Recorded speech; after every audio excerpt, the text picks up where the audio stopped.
Alors, comme vous pouvez constater, la résistance du béton est conditionnée par plusieurs facteurs. Il y a deux principaux éléments, c'est le rapport C sur E. C étant le dosage en ciment, E étant le dosage en eau. Voilà les paramètres qu'il faut bien pouvoir contrôler pour pouvoir obtenir un béton de bonne résistance. Ajoutez à cela, vous avez la vibration qui ne doit pas être négligée, ainsi que bien d'autres facteurs comme la granulométrie ou même la qualité des agrégats. Je vous promettais hier une vidéo exclusive pour pouvoir gérer ou alors pour pouvoir aborder la question cruciale du coffrage des poutres. Parce que très souvent, lorsqu'on a des poutres de grande hauteur, il est question de mettre un minimum d'action pour pouvoir réussir le coffrage. Et quand on parle de coffrage, il y a tout d'abord les fonds.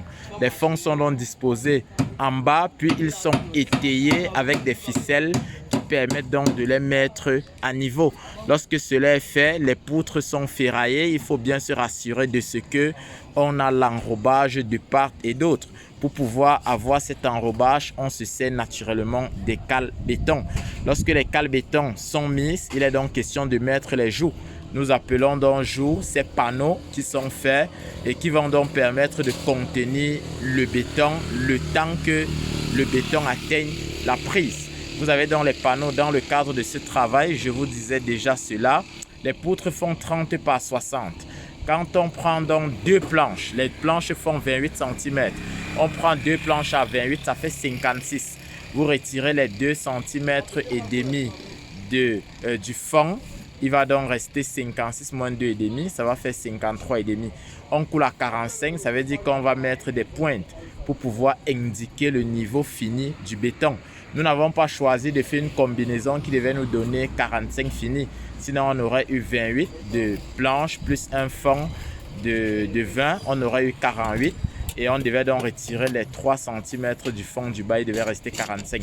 Mais on n'a pas opté comme ça parce qu'après, les planches sont assez larges. Elles peuvent naturellement nous aider. Sinon, les chutes qu'on aurait eues ne nous serviraient pas à grand chose. Maintenant, lorsque les joues sont pointées, il faut tout d'abord mettre une latte en bas. Lorsque la latte est mise, elle est pointée sur les étais pour éviter la poussée du béton vers le bas.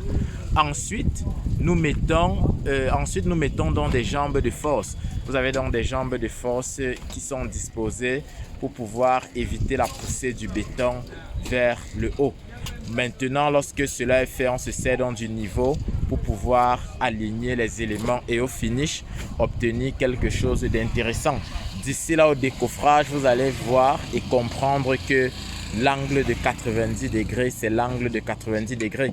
C'est un élément qui nous est cher, c'est-à-dire se rassurer de ce que tout est à l'équerre. Si vous êtes passionné de génie civil et qu'au quotidien vous souhaitez vivre de belles aventures, je vous invite tout simplement à vous abonner à nos différentes plateformes digitales, la page Facebook, la chaîne YouTube.